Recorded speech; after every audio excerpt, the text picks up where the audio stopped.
And I will have my guest, Mark, today joining us. So, Mark, would you like to introduce yourself a little bit before my turn? Sure. Thank you, Grace. So my name is Mark Solomon, and I've been a film editor for many years in Los Angeles and in London and in Montreal primarily.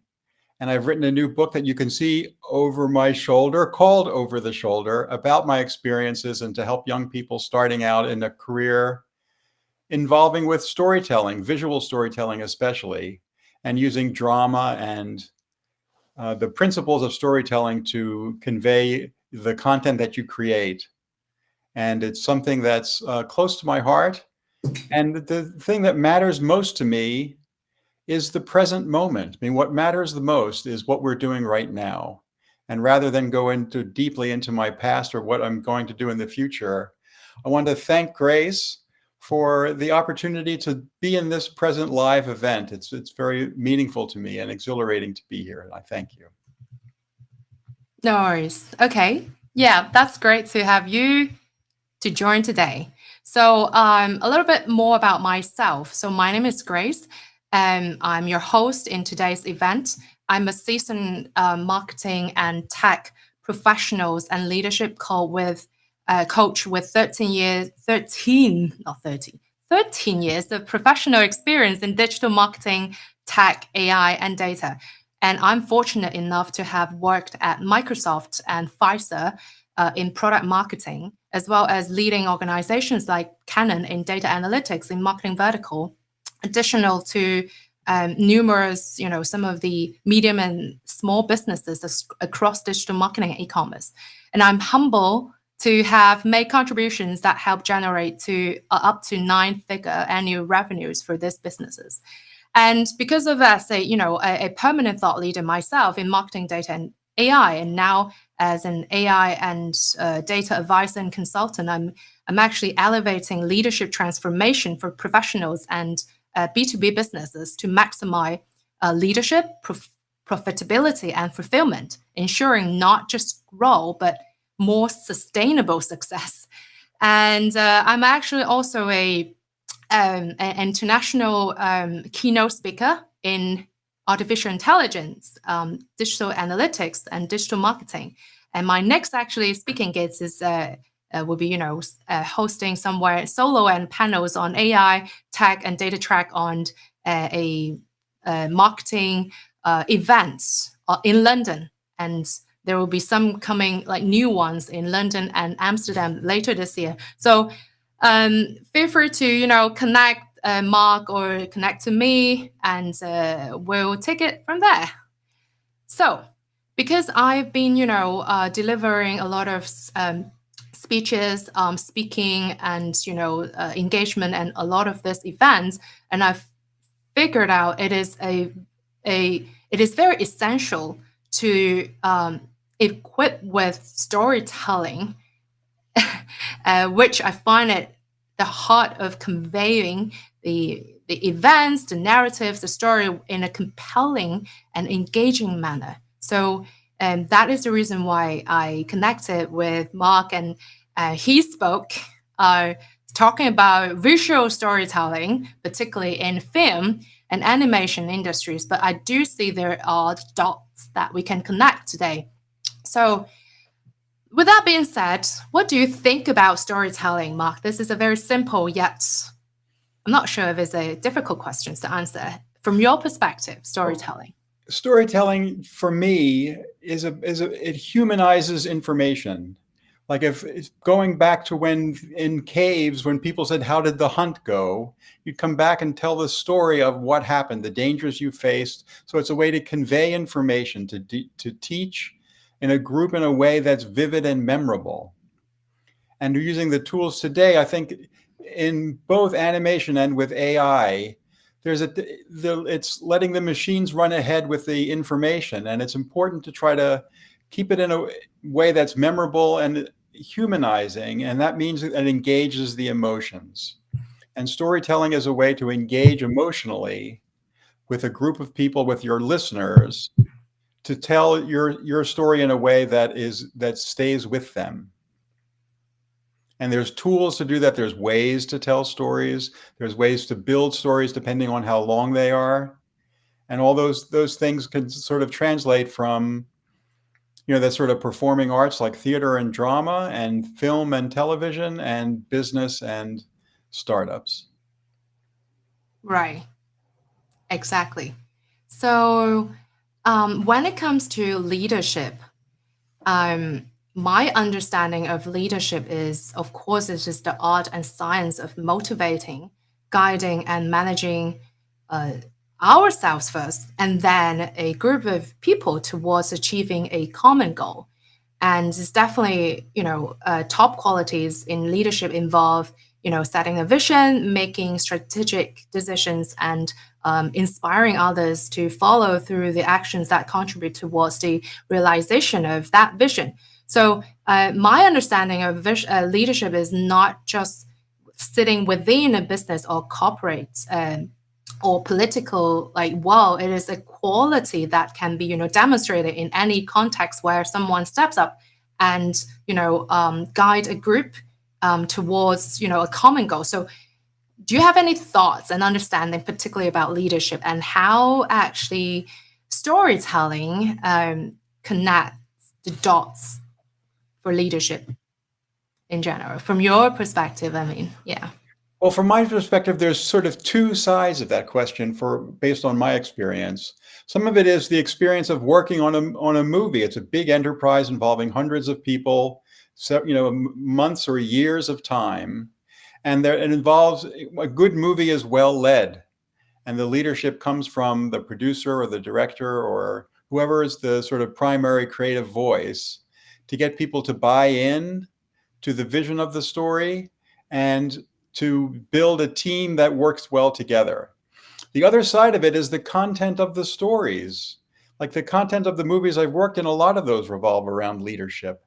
Like the first one I did in animation was Space Jam. It was a movie with Michael Jordan, the basketball player, and Bugs Bunny and the Looney Tunes. And it was a comedy, but it was about him setting a standard of excellence for the team, that you can translate some of those messages in a fun, colorful, memorable way to whatever project you're working on.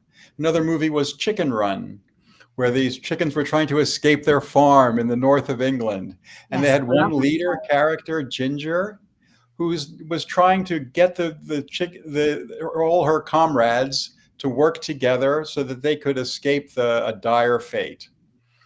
And their stumbling efforts to work together and then gradually becoming more of a team and realizing the importance of it is something that translates into other, in other fields. And to use these as like a story, these kinds of stories as a model for the behavior that you want your team to invest in. Yeah.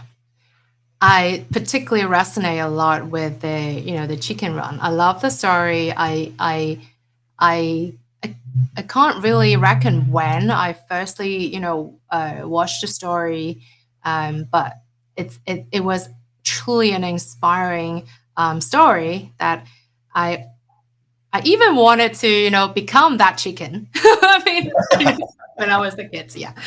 And I feel like, oh my God, like being chicken is so amazing. But after that, like, oh, if it's like we human beings eat chicken, and it's not something that's fascinating. Yeah. So yeah. Think of what you agreed to believe in watching a movie like that, because they're not real chickens. They're plasticine. They're pieces of clay that have very limited expression. But because the story is engaging, and because it's sort of the stakes are high, whether it's life or death, whether they're going to survive, that you invest yourself in these pieces of clay where you can see the thumbprints of the animator on their faces. It gives the audience something to engage with, that it's not being all just spoon-fed to you, that you have to work to meet the story halfway.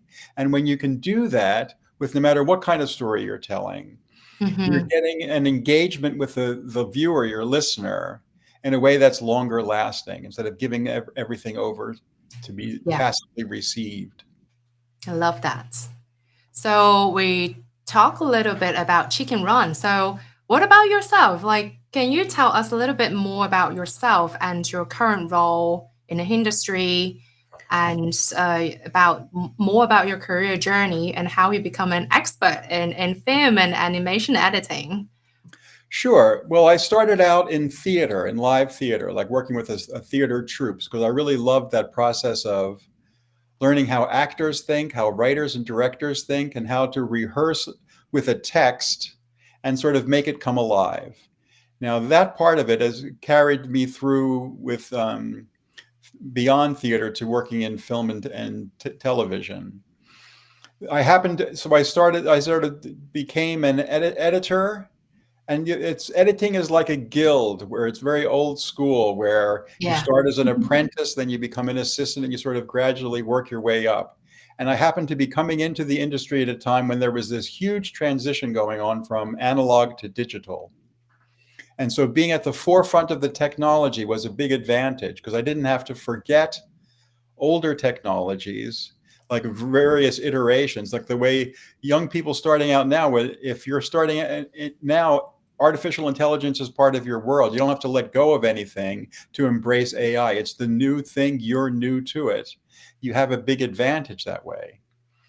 But applying lessons I learned from the theater to film, and then to editing, and then from editing live action, like regular movies, when I was working primarily as an assistant on live action movies, the transition to animation allowed me to step up to become an editor, because it was new to everybody. And Yeah. so I could apply the lessons that I was learning, that I brought with me from theater and that I learned from live action film, to animated films, where everybody was trying to figure out, how do you make an animated movie? And then so I did that for a number of years. I liked the people. It's collaborative, creative environment, working with people who talk with their pencils, where they can like draw pictures as you speak and show you a beautiful sketch in 30 seconds. It can be a wonderful process. Yeah. But I'm at a stage now where what I want to do is sort of pass that on to young people starting out. And so being involved more with being an author of this book, Over the Shoulder, being a teacher and a consultant for productions, is the kind of stuff that I enjoy more now, instead of being at the coalface editing a whole movie day by day. That's really impressive. I'm not sure how much I can resonate with the old days. When I, was still in school, there already, things are getting digitalized. And now with AI, everything is changing so rapidly, right? So, but I do love all the vintage and all the, old memories that I can, reckon in my childhood. And even now, even no matter how crazily I work in tech, everything is digitalized, right? In product wise and otherwise, and I still love to detach myself from digital devices and all this like internet stuff sometimes, to really focus on taking a good proper rest, and also like read physical books. That's the reason why I'm still having a lot of buying a lot of physical books. Not saying that I don't like Kindle or I don't like reading digital version, but it's just with now the advancement of technology, especially powered by AI, it is not just about the technology itself. It's more about our human being, how we actually grow, adapt and evolve in this kind of like advanced, changes. It's really interesting to talk about the storytelling bits. So, what could you probably it would be a good idea to talk about a little bit more about your book. Sure. What kind of like, yeah, I know you There have it it. is. Oh, I love it. So Over the Shoulder. So I wrote that based on my experience working, because I remember when I was starting out, when I moved to Los Angeles with like just a couple $100, I was staying in this little tiny apartment, and I was trying to find my way into the movie business. I thought that editing I liked, because the project was already in some ways tangible, that it wasn't just an idea floating in the air, that if it was ready for an editor, that means that there was something already shot, there was film to put together, or video, or whatever it was. Right. And I like that, but it's a difficult way. Because it's a competitive business with no clear bar to entry. There's lots of people who want to do it, and so how do you stand out? What I wound up doing was I contacted the editors who had edited my favorite 10 movies, say, and wrote them a letter, and I put this in the book, and then reached out to them and sort of said, I'll be your apprentice. And that was the way that I found as a way into a competitive field. And the editors that I spoke to, I really liked them. They were tactful and diplomatic. They're used to being caught between big personalities of a director and a producer who's telling you, make it shorter, make it longer, do these things, and having to navigate personal relationships and a technical, the fast changing technical field, and the story content. Because in a way, an editor it's more than a job. It's being a host organism, that you let the movie live inside you and you make decisions based on how it feels to live with a story like this. And I wanted to share that with people starting out, to sort of pay back the editors who were kind and generous to me when I was starting out. Oh, that's really interesting how you really, started without too much around you, right? Financially, tough situation as well. So, how have you navigated your career after that? Well, after you get started, people like the origin story. That everyone likes that sort of. I went with a little beat up car with $100 in my pocket, staying in an apartment with a futon, la la la. That sort of hardship to entry, like the will to succeed. And then once you get you penetrate and you get in, it's like a seesaw. How can I do this?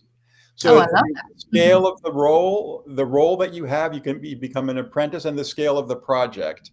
And you sort of try to navigate your way to do smaller projects where you have more responsibility and you can learn how to do the more creative tasks, or go shoot something yourself with your phone now, or a smaller movie. And then your role and the scale of the project sort of seesaw back and forth.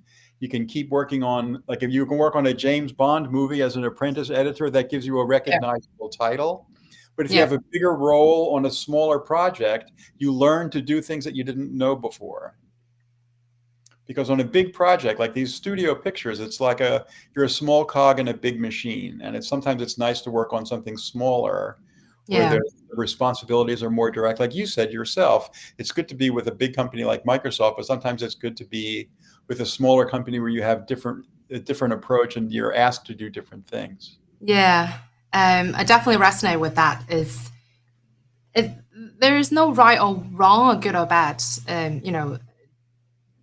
It's big companies. Of course, it has its good things, and of course, it has some disadvantages to individuals level. But it's entirely down to your vision and your preference. So what do you want to achieve in your life?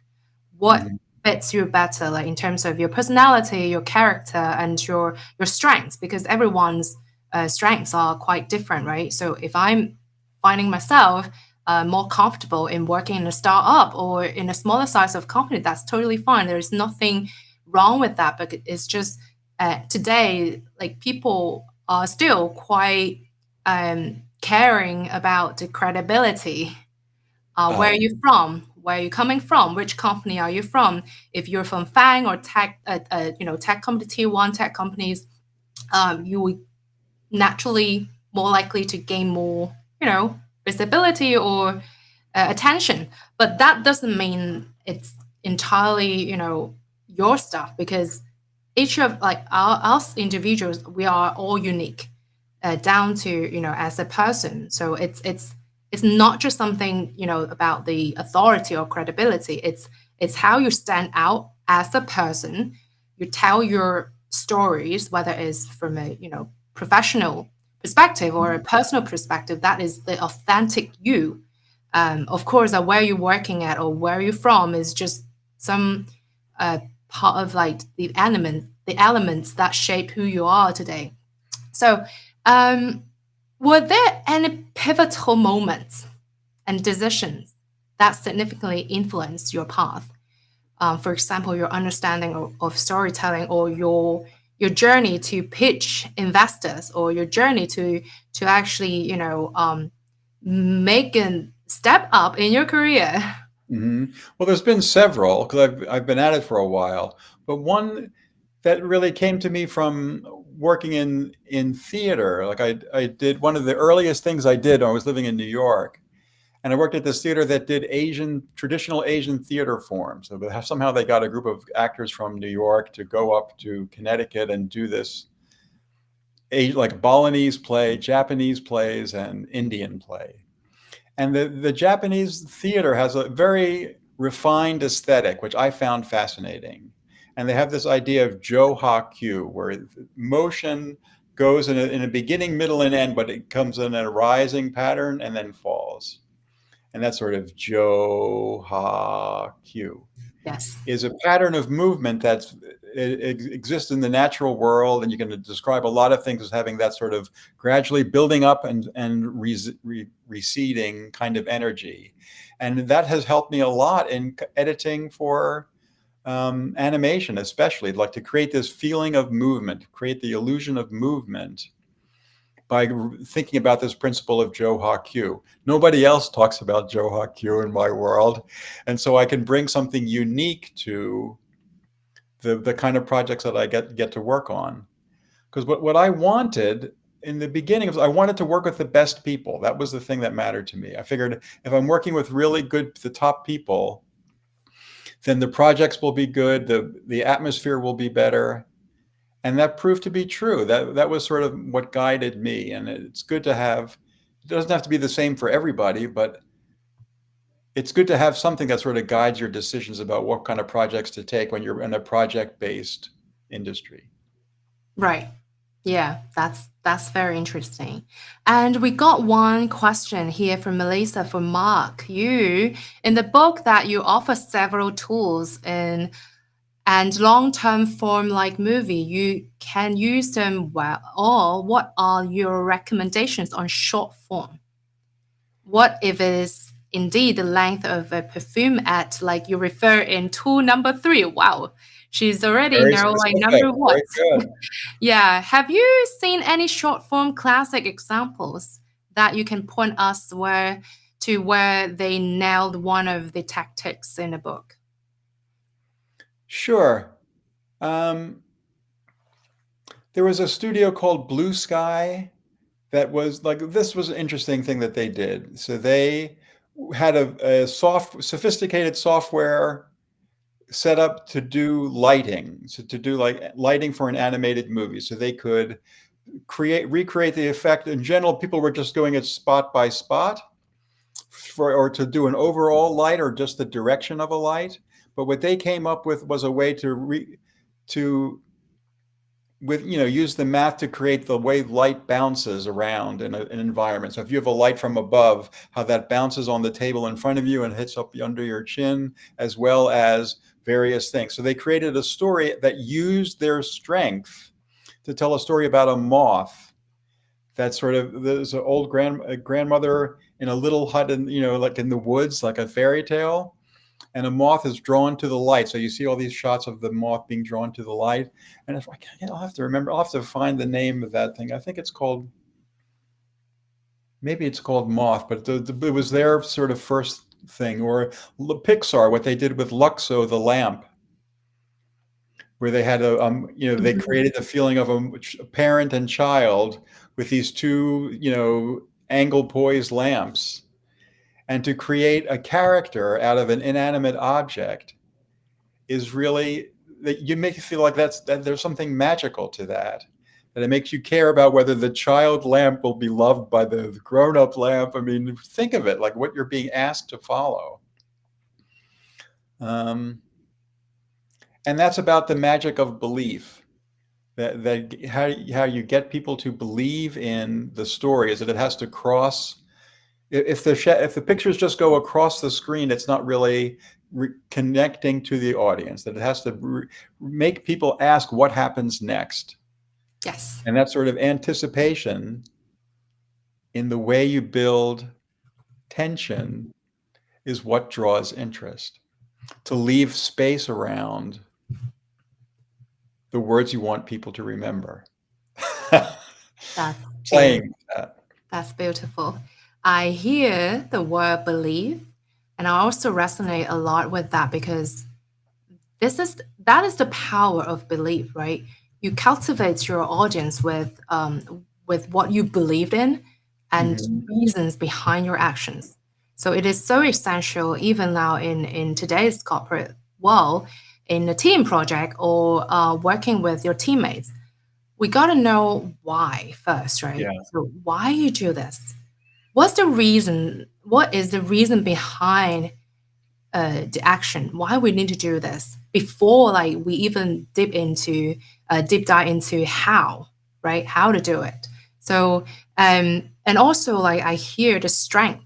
So maximize your strengths because you need to know your talents, your strength, which in my coaching, for professionals today, in job searches, interview, pitches, client, and also all this like teamwork in a business organization, you need to know like what are your talents, what are your strengths, because it is so easy that we forget about our strengths, but really focus on our weaknesses and develop the self-doubt or we're not good enough, right?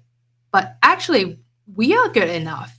It's all about how you maximize your strengths and your talent, and then go ahead and keep doing it instead of, demotivating yourself by, get stuck in self-doubt and, imposter syndrome. I know it is very easy to say than to do, but it is true that, especially when it comes to leadership, it's down to the point where as a good leader, it's exactly how I understand in a book that leader is the hero, the character in the story. So the leader is the hero to lead and inspire, motivate himself and the team to actually work toward the goal. So, what do you think about? There's another questions coming in. People are so interested in storytelling tool. So, is there any storytelling tool that you have used that we could use as a leadership exercise with the team or with ourselves? I actually have tools, but I'll let you go first. I'll try one. Start at the end. That's a storytelling technique, is that you think about what the result you want, and like what's the final thing that you want your audience to feel. Like, are they meant to feel exhilarated and cheering? Are they meant to feel happy and amused? Or, I mean, what's the effect that you want them to walk away with? So, and then back your story in, so you give yourself a distance to travel to get there.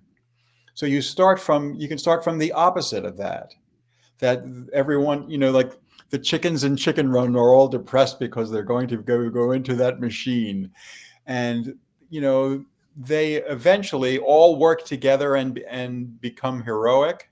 They share in the leader's heroism. I think that's important. And that the way you build a team is you get people to buy into the leader's vision. So people feel like it's their story too. And I'm working on lots of movies. I mean, you see that when it's done well, when the producer really has an idea like this is going to make a real impact on people, people are going to remember this movie. This is a project that's going to have a real effect on the culture and the society and on kids. The wonderful thing about animation is that it reaches young people, and that the stories that you work on will be a part of their life. And that motivates you to try really hard and polish every pixel and make something that's worth the attention. Does that answer your Amazing. question? Yes, definitely. I I agreed, and my answer is sort of like something exactly like what you just said.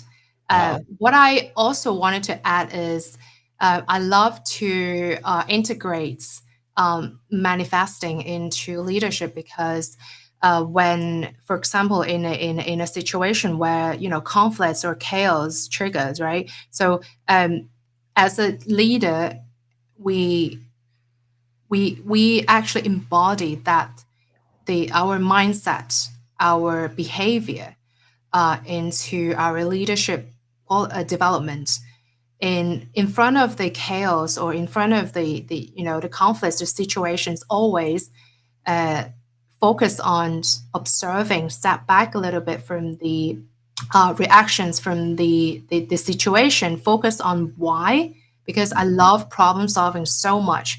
What is exactly the problem, right? How do you feel in this scenario?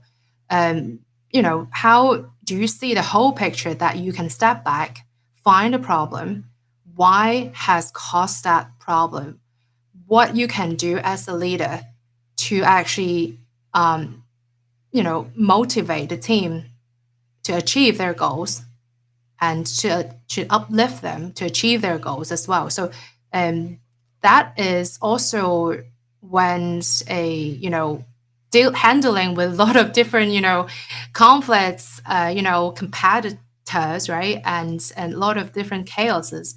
How, as a leader, handling that situation first, and then also integrate the effective storytelling techniques along the journey.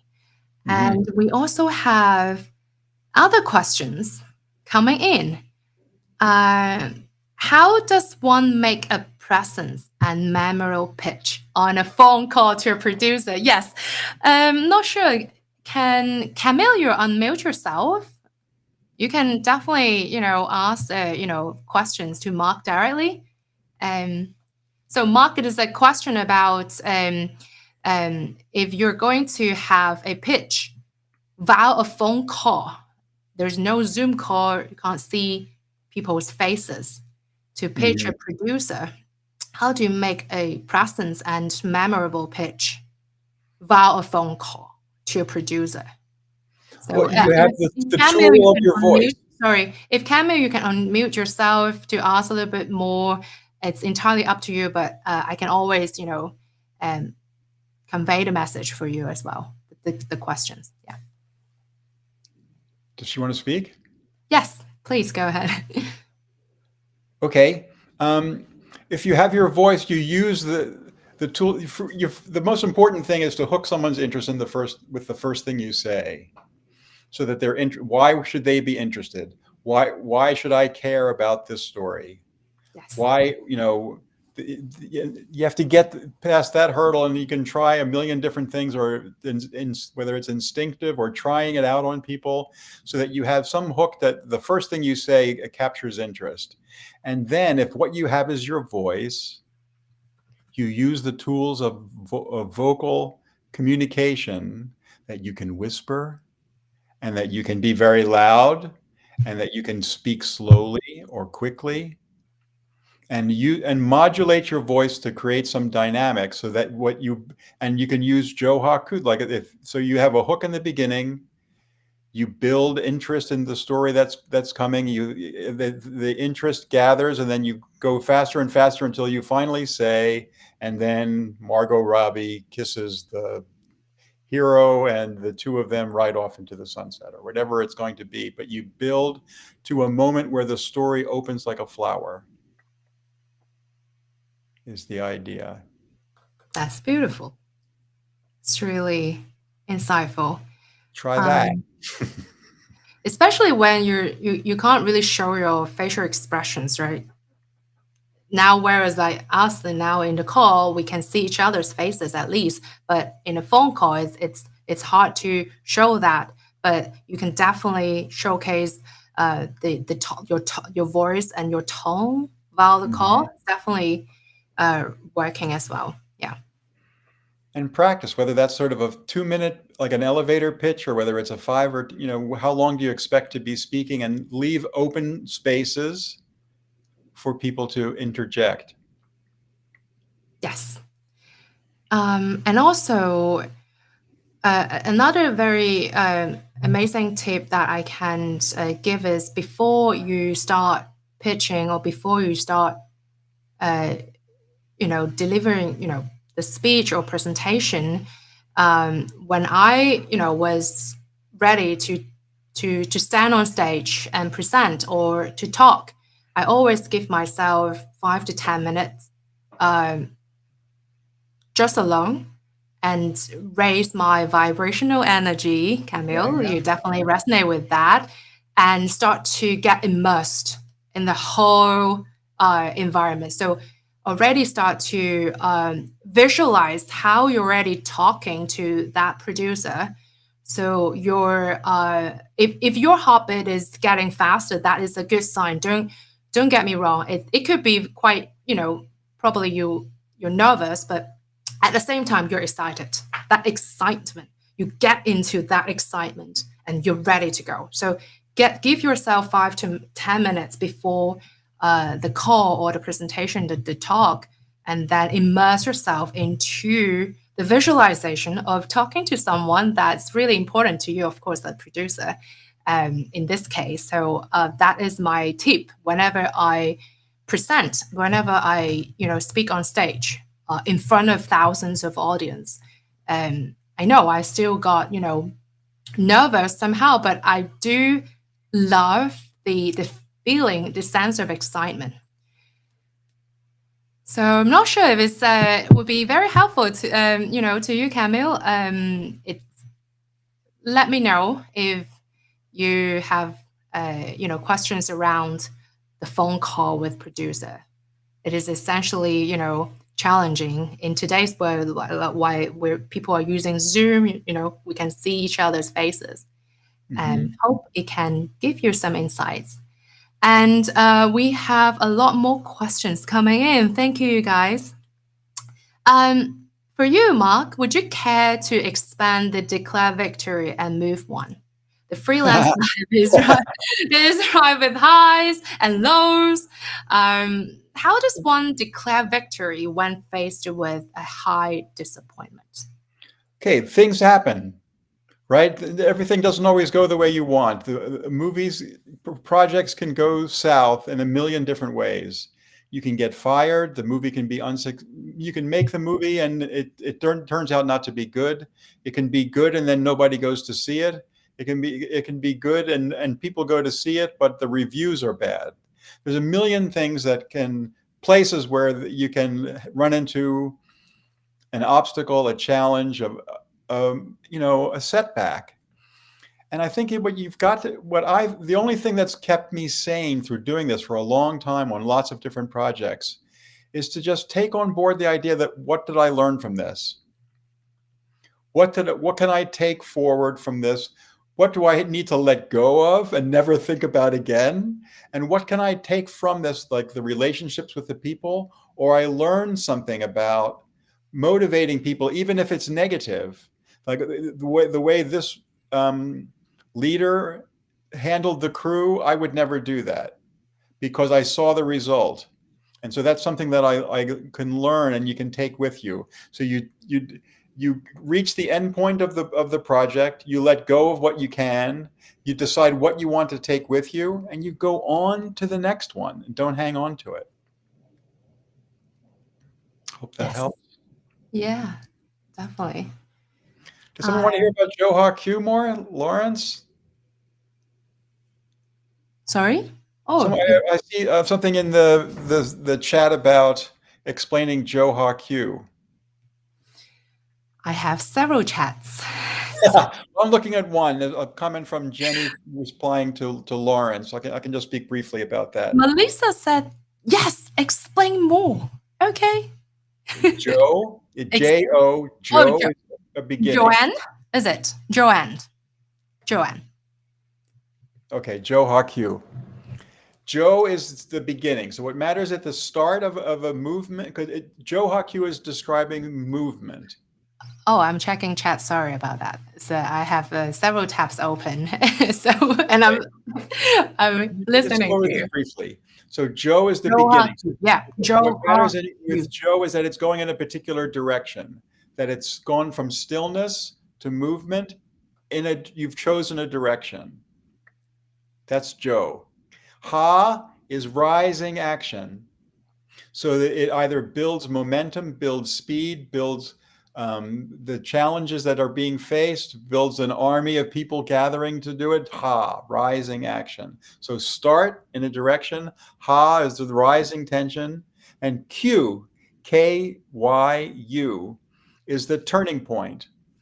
And then the momentum has built up, the energy is built up to a moment where it's at a peak, and then it starts again. Think about the way like a wave crashes on the beach. So that it swells, it rises and turns, and then bang, and then starts again. And that sort of rising and falling rhythm in a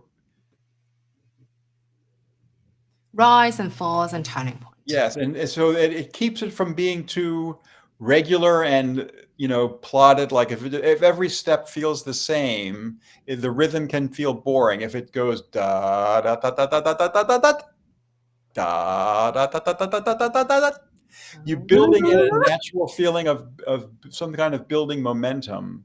Yes. You can carry through even if the content doesn't make sense. Indeed. It's a tool you can use. Yes. Do you think it is also a good way, the techniques for future leaders develop when they need to enhance their storytelling ability?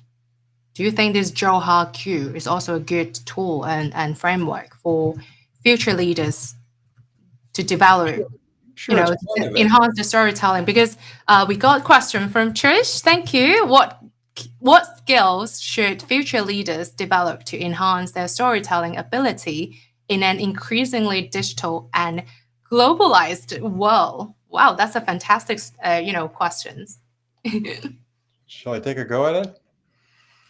I mean, empathy. That a leader has empathy and can understand. You can put yourself in the shoes of the people you're speaking to, that you're looking to persuade. That if you're faking that it means something to you, it's not going to come across as genuine. If you can really be in touch with why it's important to you, and why you need a team to contribute to it, that everybody's contribution is important, and that it's not about serving the leader but serving the cause, then you're more likely to get people to see you as somebody who can lead the project on going forward.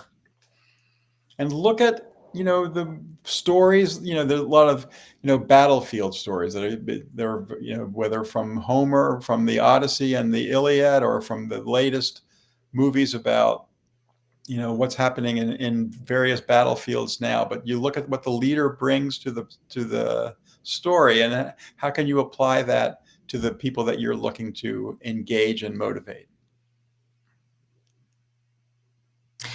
Empathy is definitely also a very essential leadership quality. And being able to really think and see and feel in someone else's shoes and be able to uplift them to achieve their goals. That is what a good and true leader could do.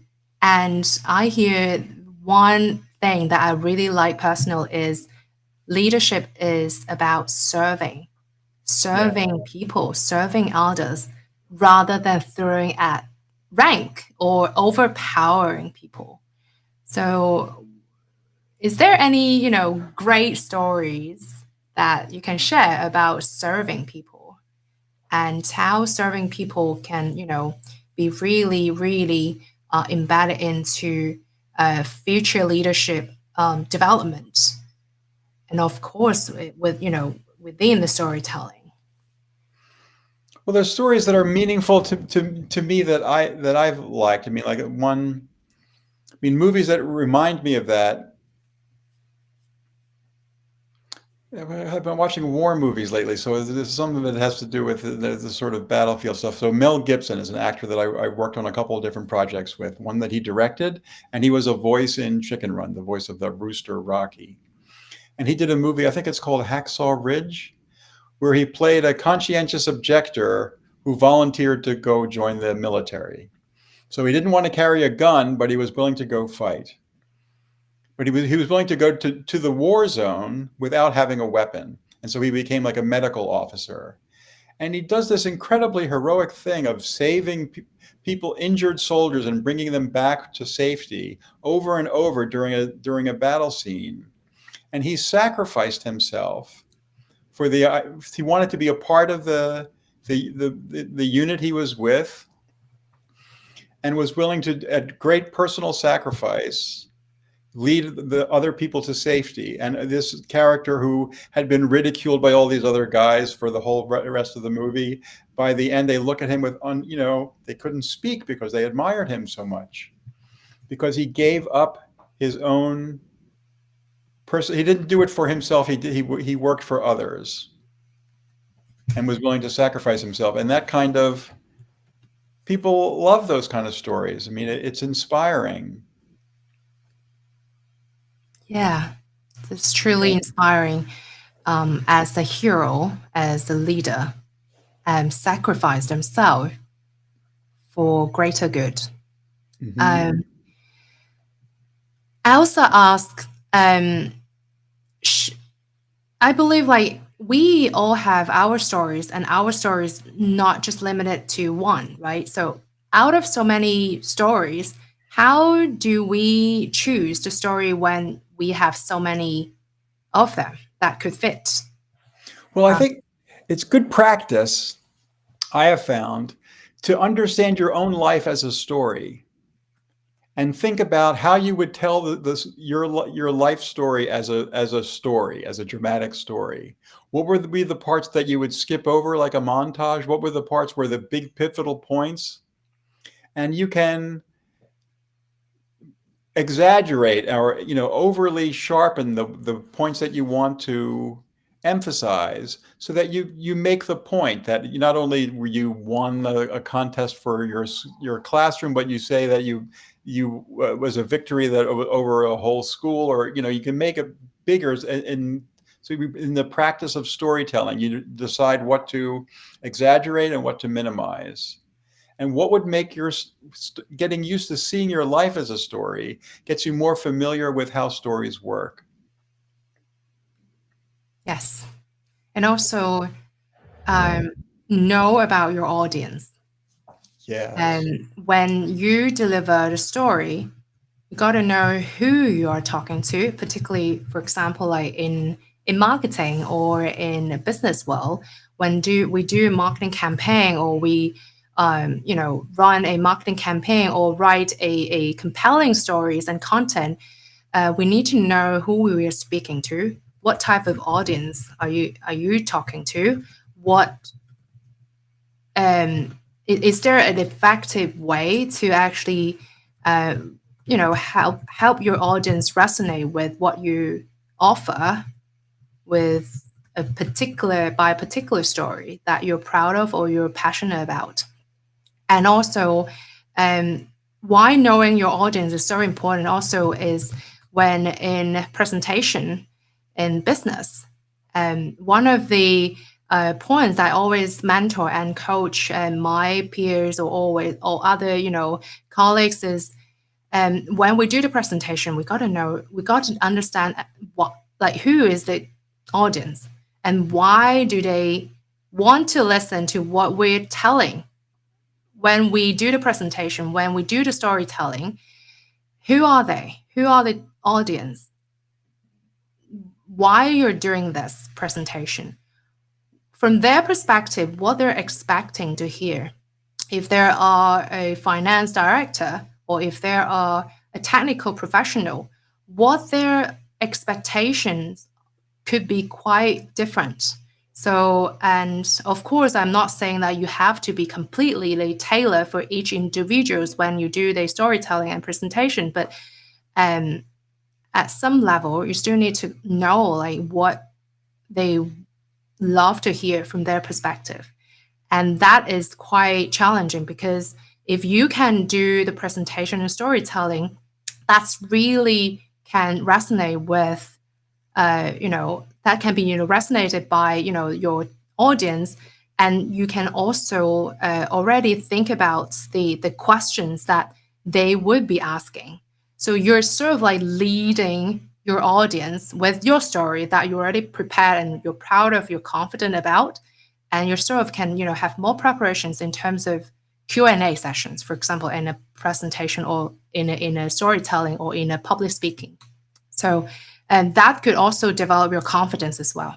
And a lot of people think, oh, I can't really, foresee like what audience are asking. Of course, there's some lot of scenarios where people just out of nowhere ask some random questions.